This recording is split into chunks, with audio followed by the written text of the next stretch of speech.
So Ken definitely makes me a better person. Like I said, I am the type of person that's very impulsive and ready to do things right away. If I see something, I want it right there, and I think at points that's good, but he has helped me. I'm not perfect there, but he has helped me to kind of just step back and take things in and to really kind of focus on what's important. Another thing that I like to do that goes with being impulsive is a lot of times I just kind of blurt out and say whatever I want to say. So he likes to remind me to pick my battles and to focus on what's important and just love and be patient. And like I said, I couldn't ask for anybody better. She is one of the most supportive people that I've ever had in my life, family or friends. She would literally do anything for me. That's probably one of my most favorite things about Laura. I would also say sense of humor. We both, I think, have a pretty good sense of humor and like to joke and laugh and have fun. You know, there are nights, I think, when we probably haven't gone to bed for an hour just because we're sitting there like talking and laughing.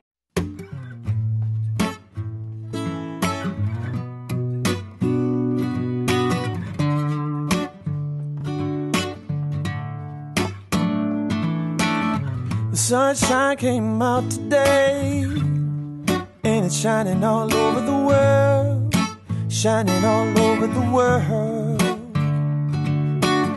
The sunshine came out today, and it's shining all over the world, on every man, woman, boy, and girl.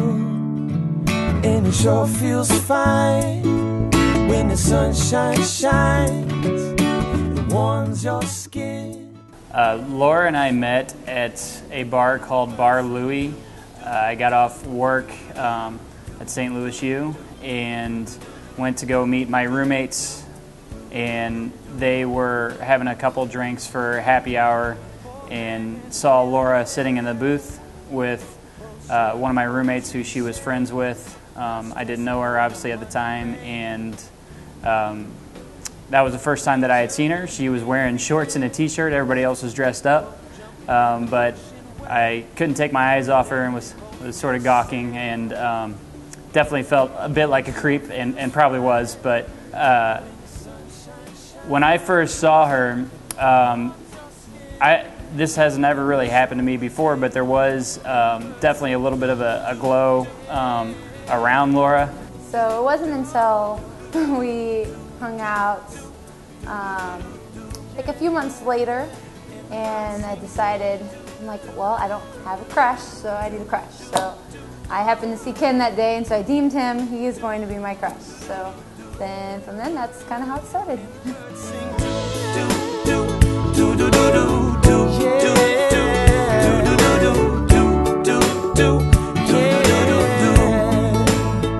And the birds sing do do do do do do do do do do do do do do do do do do.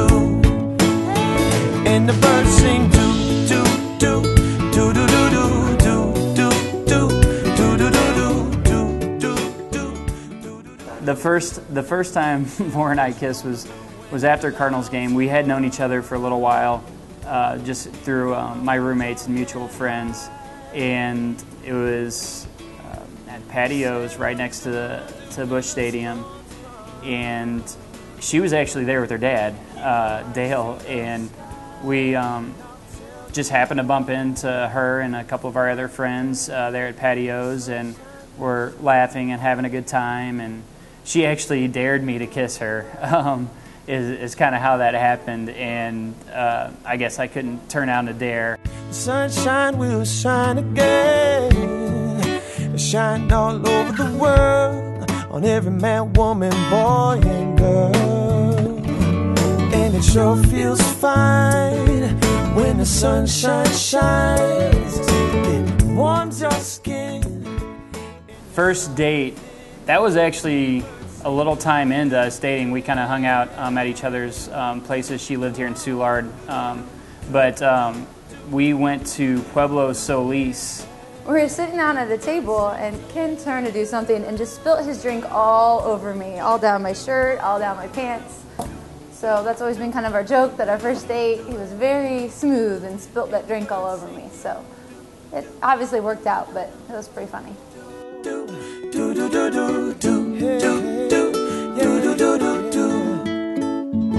And the birds sing.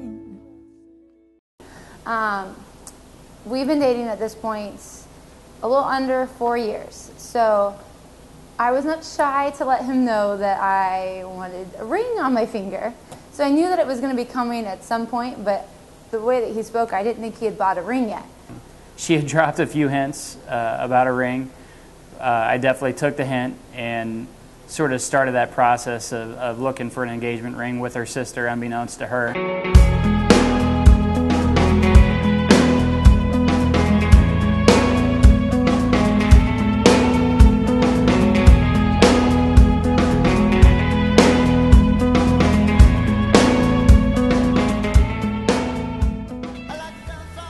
Well in advance, I had kind of decided that I wanted to play off one of the things that she had done for me before, which was a memory jar.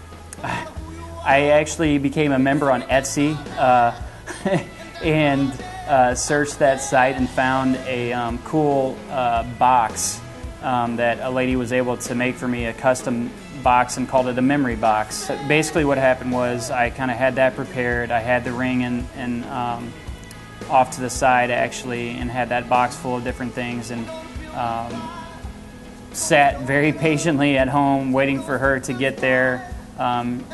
Literally there was probably a 2-hour window where I just kind of paced back and forth in the kitchen until she got home. The first thing I do, open up the door, and then there's this chalkboard that says, Mia and I, Mia's our dog, are in the family room. So I'm like, okay, why is he home? He should be bartending, but I'm like, okay, whatever. Every once in a while he does like cute little things like that, so don't think anything of it. So I walk in there, and there's like the lights dim, it's candles everywhere, he's got music playing. So instantly I'm like, oh my God, he's gonna propose. So I stop and I compose myself, because if anybody knows, I can be emotional very quickly, so I just try to check out. And he's got this big like chest that's made, it has our initials on it. Well, he's got pictures all around it, and then he's got loose pictures. So he hands those out to me, and it's like pictures of Bar 101, pictures from our first kiss at Patios, pictures at in Memphis where we first said I love you, and just pictures of Eat Right where he drove us after he met after our first kiss. One of them that was kind of funny, I had this apple cutting board that it was my grandma's, and he put it in the dishwasher when I told him not to. So it had been broken, it was cut in half. So he had it in there, but he had glued it back together. And so he talked about, you know, we aren't perfect, but, you know, we're working on it, and we're really good together. And, you know, this is supposed to symbolize, you know, where we are and how strong we are now. And then he had a ring pop in there. So then when I opened the ring pop, I'm like, well, shit, he's not going to propose. He's like, all right, well, this is going to symbolize what's to come. And I'm like, okay, well, you know, this is really sweet, but I'm starting to get a little mad, but I'm like, compose myself. Don't say anything you shouldn't say. So I don't say anything, and I'm taking it all in. I cried before she did, and kind of stumbled through the rest of it, and eventually got down on one knee and had the box hidden in the wedding ring box, engagement ring box, hidden in a different spot, and pulled that out and asked her, and she emphatically said yes, and we hugged and cried and kissed. And once I knew it was finally coming, I'm like bawling. And so he asked me to marry him, and then I think I just pull him up and hug him and kiss him, and we're crying, and then the ring is just sitting on the table. So then I was like, wait, can I see the ring? Let me see it. So we stop, and he puts the ring on, and I couldn't have planned anything better myself. It was just absolutely perfect.